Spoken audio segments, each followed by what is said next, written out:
জানিয়ে দেব সর্বশেষ আপডেট বাংলা সংবাদ ও শুরুতেই শিরোনাম। বাংলাদেশের ওপর নিষেধাজ্ঞা আরোপ করেছে আন্তর্জাতিক সংগঠন কনভেনশন অন ইন্টারন্যাশনাল ট্রেড। এরপর থাকছে হাসিনা সরকারের পদত্যাগের আহ্বান জানালো ইউরোপীয় পার্লামেন্ট।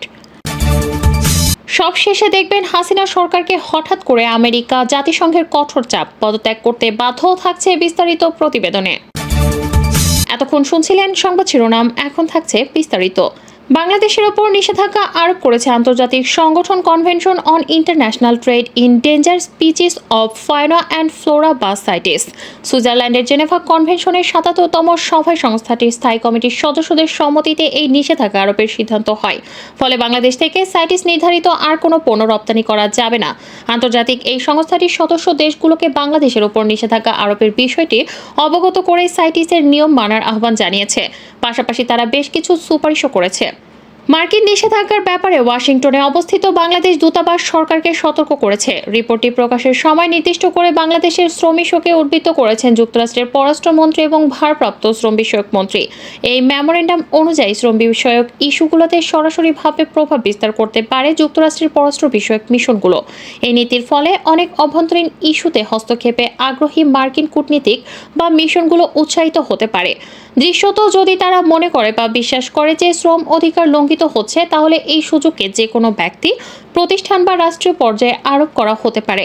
এই মেমোরেন্ডামের রাজনৈতিক প্রেক্ষাপট বহু কারণে উদ্বেগজনক হতে পারে। মেমোরেন্ডামে শ্রম অধিকার বিষয়ে যা বলা হয়েছে তার নেপথ্যে আছে রাজনীতি। যুক্তরাষ্ট্র ভিন্ন উপায়ে রাজনৈতিক উদ্দেশ্য ব্যবহারের চেষ্টা করতে পারে তাই এই মেমোরেন্ডাম বাংলাদেশের জন্য একটি সিগন্যাল, কারণ মেমোরেন্ডামে বর্ণিত শ্রম ইস্যুর অজুহাতে যুক্তরাষ্ট্র যে কোনো ধরনের ব্যবস্থা নিতে পারে।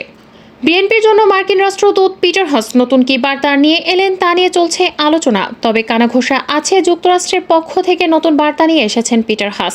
তবে সেই বার্তায় কি থাকছে তা জানতে কৌতূহলের শেষ নেই দেশের মানুষের। তাকে নিয়ে দেশের মানুষের আগ্রহের শেষ নেই। আওয়ামী লীগ বরাবরই বলে আসছিল যুক্তরাষ্ট্র বিএনপির পক্ষ নিয়ে কাজ করছে। যদিও সেতুমন্ত্রী ওবায়দুল কাদেরের সঙ্গে বৈঠকের পর পিটার হাস বলেছিলেন যুক্তরাষ্ট্র কোনো রাজনৈতিক দলকে সমর্থন করে না। এদিকে বাংলাদেশের রাজনীতিতে পিটার হাসের দৌড়ঝাঁপ নিয়ে মন্তব্য করেছে রাশিয়া। পিটার হাস বাংলাদেশের সরকার বিরোধী আন্দোলনের পরিকল্পনার বিষয়ে বিরোধী দলের এক নেতার সঙ্গে বৈঠক করেছেন বলে অভিযোগ করেন রাশিয়ার পররাষ্ট্র মন্ত্রণালয়ের মুখপাত্র মারিয়া জাখারোভা। এর প্রতিক্রিয়ায় মার্কিন পররাষ্ট্র মন্ত্রণালয়ের পক্ষ থেকে বলা হয়েছে, ইচ্ছাকৃতভাবে মারিয়া জাখারোভা যুক্তরাষ্ট্রের পররাষ্ট্র নীতি ও পিটার হাসের বিভিন্ন বৈঠক বিষয়াদি ভুলভাবে উপস্থাপন করেছেন। বাংলাদেশের কোনো রাজনৈতিক দলকে যুক্তরাষ্ট্র সমর্থন করে না। বাংলাদেশের কোনো দলকে যুক্তরাষ্ট্র অগ্রাধিকার দেয় না।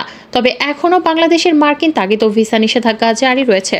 ইউরোপিয়ান পার্লামেন্টের একজন সদস্য কিরেন মেলচুয়ের বলেন, গণতান্ত্রিক পরিস্থিতির জন্য বাংলাদেশকে জবাবদিহিতা করানো উচিত ইউরোপিয়ান কমিশনের। বাংলাদেশি পণ্যে দেওয়া শুল্কমুক্ত সুবিধা তুলে নেওয়ার কথা বিবেচনা করা উচিত। উল্লেখ্য, চীনের পর বাংলাদেশ হল বিশ্বের দ্বিতীয় সর্ববৃহৎ তৈরি পোশাকের রপ্তানিকারক। গত বছর কমপক্ষে $45 বিলিয়ন মূল্যের তৈরি পোশাক বিদেশে পাঠিয়েছে বাংলাদেশ। এর বেশিরভাগই গেছে ইউরোপে এবং যুক্তরাষ্ট্রে। শেখ হাসিনা যখন পর্যায়ক্রমিকভাবে গণতান্ত্রিক প্রতিষ্ঠানগুলোকে ভেঙে ফেলছেন, তখন অনেকে প্রশ্ন করেন পশ্চিমা দেশগুলো যাদের এত বিশাল অর্থনৈতিক প্রভাব রয়েছে, তারা কেন তাকে দায়মুক্তির সঙ্গে কাজ করতে দিচ্ছে। সমস্যার কারণ হলো ভারত। তারা বাংলাদেশের বিরুদ্ধে যে কোনো জবরদস্তিমূলক পদক্ষেপের বিরোধী। বাংলাদেশের ভেতর দিয়ে উত্তর পূর্বাঞ্চলীয় 7টি রাজ্যের সঙ্গে সড়ক ও নৌপথে চলাচলের সুবিধা চায় দিল্লি। চিকেন নেক বলে পরিচিত 20 কিলোমিটারের স্থল করিডোর নিয়ে ভারত উদ্বিগ্ন। এই পথটি নেপাল, বাংলাদেশ এবং ভুটানের মধ্য দিয়ে প্রবাহিত। এই পথটি ভারতের বাকি অংশের সঙ্গে উত্তর পূর্বাঞ্চলকে সংযুক্ত করেছে। যদি ভারতের প্রতিপক্ষ চীনের সঙ্গে কোনো রকম বড় সংঘাত সৃষ্টি হয়, তাহলে এটা কৌশলগতভাবে ঝুঁকিপূর্ণ হয়ে পড়বে বলে শঙ্কিত দিল্লির কর্মকর্তারা। হিউম্যান রাইটস ওয়াচ দেশের চলমান মারাত্মক রাজনৈতিক সংকটের প্রেক্ষিতে গভীর উদ্বেগ প্রকাশ করেছে। বিবৃতিতে আরও বলা হয়, বাংলাদেশের রাজনৈতিক ও নির্বাচনী ইতিহাস সাক্ষ্য দেয় যে নির্দলীয় তত্ত্বাবধায়ক সরকার ব্যতীত কোনো দলীয় সরকারের অধীনে অবাধ ও সুষ্ঠু নির্বাচন অনুষ্ঠান সম্ভব হয়নি। বিশেষ করে গত 2014 এবং 2018 সালের জাতীয় সংসদ নির্বাচন তার বলিষ্ঠ প্রমাণ, যাতে যথাযথ গণতান্ত্রিক প্রক্রিয়া অনুসরণের মাধ্যমে জনগণের রাজনৈতিক মতামত ও সম্মতির প্রতিফলন ঘটেনি। পিনাকি ভট্টাচার্য বলেন, শেখ হাসিনার 15 বছরের শাসন আমলে বাংলাদেশের ক্রমবর্ধমান কর্তৃত্ববাদী শাসন এবং হাজার হাজার বিচার বহির্ভূত হত্যাকাণ্ডের জন্য আন্তর্জাতিক পর্যায়ে উদ্বেগের জন্ম হয়েছে।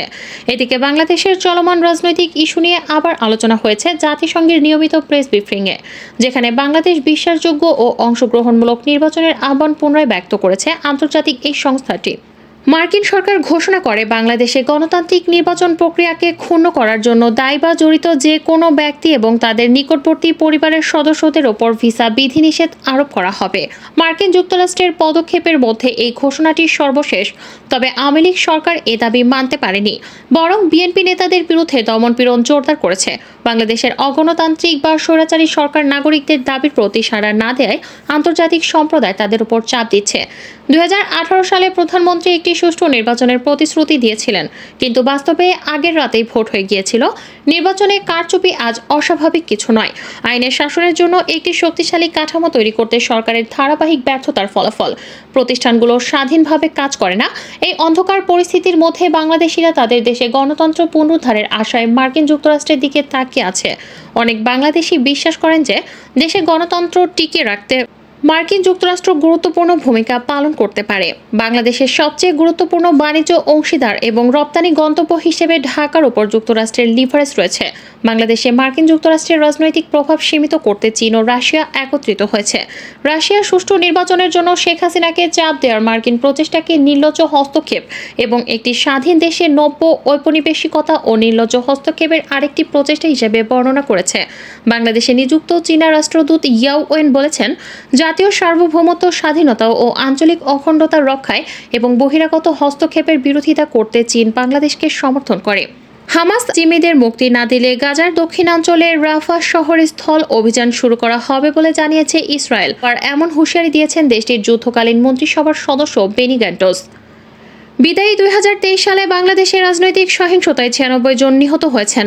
এছাড়া গণপিটুনিতে 73 জন এবং বিচার বহির্ভূত হত্যাকাণ্ডে 33 জন নিহত হয়েছেন বলে জানিয়েছেন হিউম্যান রাইটস সাপোর্ট সোসাইটি।